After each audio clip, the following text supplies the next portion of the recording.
Another very important contact force to talk about is the normal force. The normal force is essentially just a supporting force anytime an object is resting on a surface. So for example, when you're just standing on a floor, you think about the forces that are acting on you. Well, the Earth is pulling on you with a force that we call your weight. Again, that's a weight in newtons. But that can't be the only force, because if it was, you'd go crashing down through the floor and head toward the center of the Earth. So that obviously is not the only force in town. The other force that's at play there is a normal force, a force of the floor pushing up on your feet. And it turns out the normal force in most cases is equal to your weight.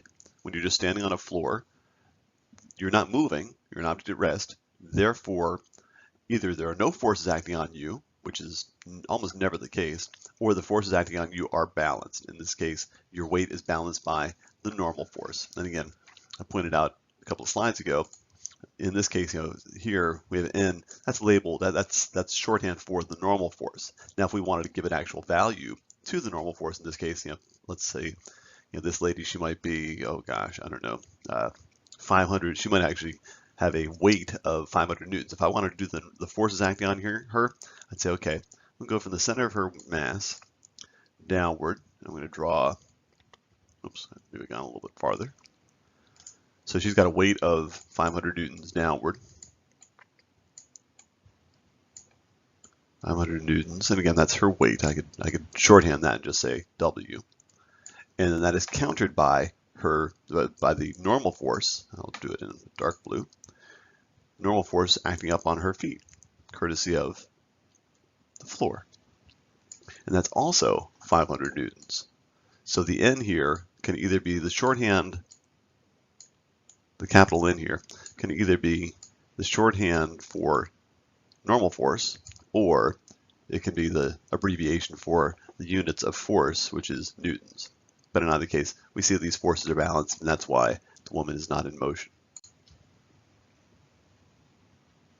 You might wonder, why is there a normal force? Where does the normal force come from? Well, it turns out that surfaces, such as a table or the floor, are made of atoms. And atoms have intermolecular forces. The molecules that make up, the atoms and molecules that make up surfaces have forces between them. And we imagine them as kind of like little springs, little connections between them. And when you step on a floor, even though you don't feel any kind of squishiness, it really is kind of like when you get on a bed and the surface kind of gets depressed a little bit. Same thing happens on a very, very microscopic scale when you step on a floor, or when you step on, when you put a book on a table. The atoms actually do get squished.